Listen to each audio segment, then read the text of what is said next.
Labag sa batas ang maglinis sa gabi. Mas mahalaga ang kapayapaan kaysa sa oras. At kung aantayin natin ng umaga, baka magising ang bayan sa kanyang panig. Sa Kapernaum, sinabi niya sa paralitiko, pinapatawad ko na ang iyong mga kasalanan. Walang may karapatang magpatawad ng kasalanan kundi ang Diyos! Ngunit pinagaling din niya ang taong yon, hindi ba? Magpapagaling ba ang Diyos sa isang lumalapastangan sa Kanya? O maaaring galing din kay Beelzebul ang kapangyarihan niya magpagaling. Matapos niyang mangaral sa harap ng templo, ay ipinagbawal niya ang buwis kay Cesar. At tinawag niya pa ang kanyang sariling hari ng mga Hudyo. Kung ito man ay mapatotohanan, lalo na ngayon, kailangan ng Roma ang ating katapatan. Mas mabuti nang mamatay ang isang rebelde kaysa magdusa ang buong bansa.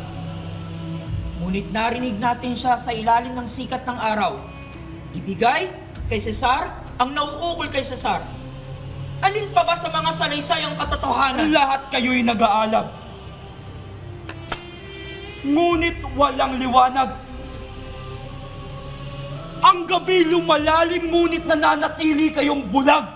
Hindi ba't tayo rin bilang nagtuturo ng batas at kasulatan ni Moises ang dapat nangangalaga sa templo? Hindi ba't yan ang pangunahing tungkulin natin? Ang linisin ng templo sa nagpaparumi nito? Hindi ba't dapat naririndi tayo sa sistema ng korupsyon? Bakit tila yata tayo pa ang nagpapanatili nito? Hindi lang baha, lindol, o bagyo ang wawasak sa buong Jerusalem. Galit. Galit ng mga tao sa ating mga namumuno. Galit ng Diyos sa ating mga huwad na katapatan. Hindi ba't mas nakakatakot yun? Siguro, kaya tayo nagkakagulo ay dahil sa isang katotohanan na wala ni isa sa atin ang may karapatan na humusga sa taong yan maliban sa kanyang sarili. Anong oras na? Gabi na! Wala pa ring saysay ang inyong mga sinasabi. Ang taong ito ay nagiging anino na ng kahinaan ng konsehong ito. Bakit hindi siya ang ating pagsalitain? Ang huwad nahuhuli sa sariling salita.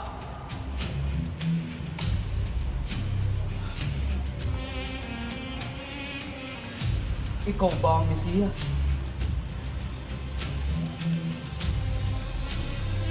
Sabihin mo sa amin lahat ngayon sa ngalan ng Diyos na buhay. Ikaw ba ang hari ng mga Hudyo?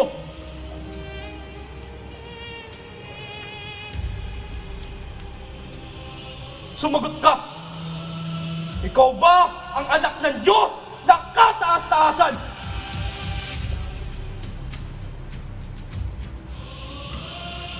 Ako nga.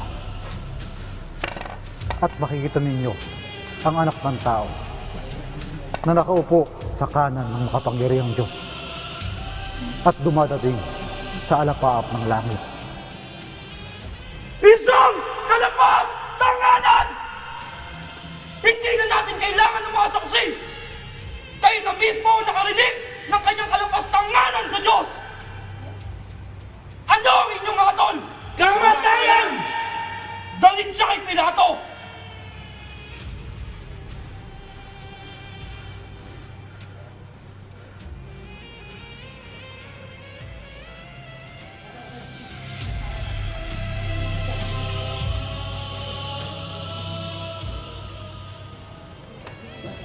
At nakasama natin ang bubuo sa pelikulang Sinakulot 2026, ang Sanhedrin.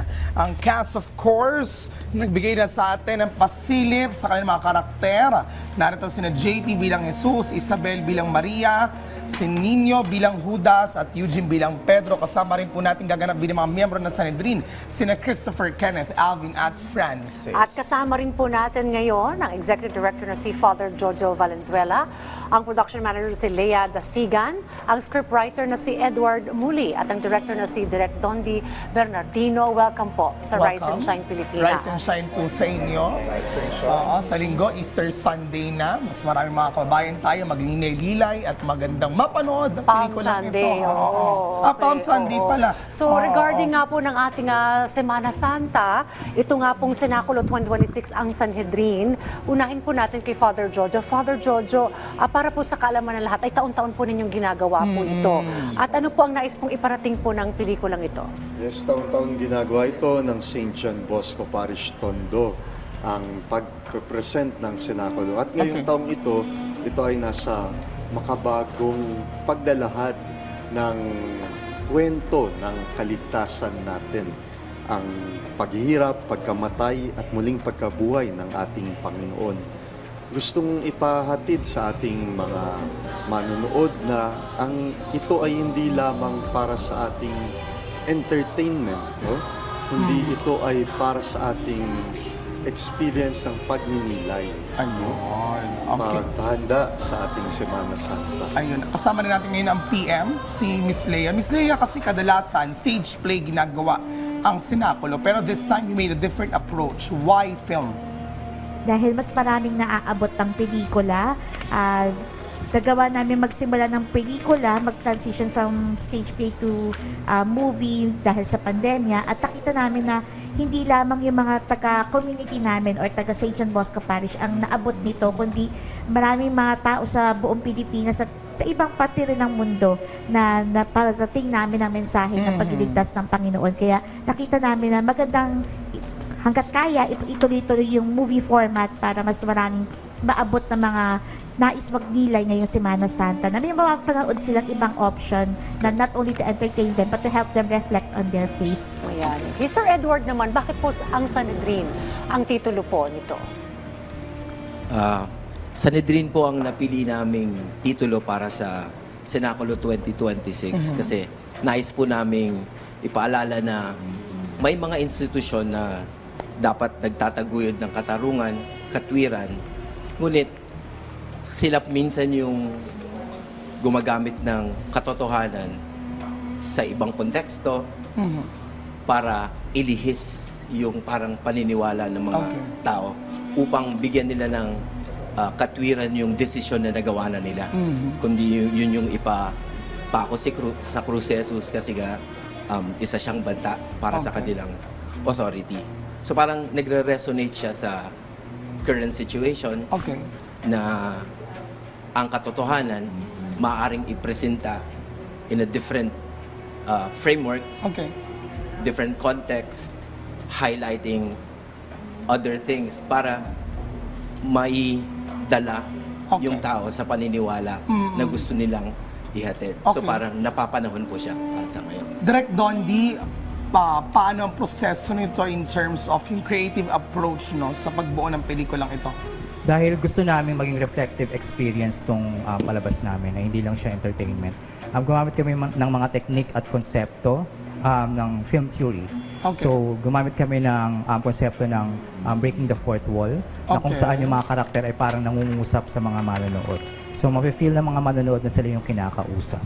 So, hindi lang siya, more than the accuracy and narrative, it's a threshold. So, binibigyan namin ng espasyo yung mga manonood ng distansya, na kung saan naramdaman nila na malapit sila sa karakter o malayo sila sa karakter. So, yun, binibigay namin to para maging mas epektibo yung aming palabas sa mga manonood. Saan ba ito mapapanood? Imbitahan po ninyo ang ating pong mga manonood para po manood po nito. Para sa aming Cenaculo ngayong darating na Semana Santa, mapapanood siya simula Palm Sunday sa aming parokya ng movie format sa St. John Bosco Parish Tondo, and then mapapanood din po siya on Good Friday sa aming FB page at sa iba pang mga FB pages po. Ayun, antabayan na natin, mapanood sana natin yun starting Palm Sunday at hindi Easter Sunday, patapos na yan. Well, maraming salamat sa paghatid po sa amin ng inspirasyon, members of St. John Bosco Parish, at thank you as well sa ating mga members ng cast sa pagpapasilip rin ng ating mapapanood dito sa Ang Sanhedrin.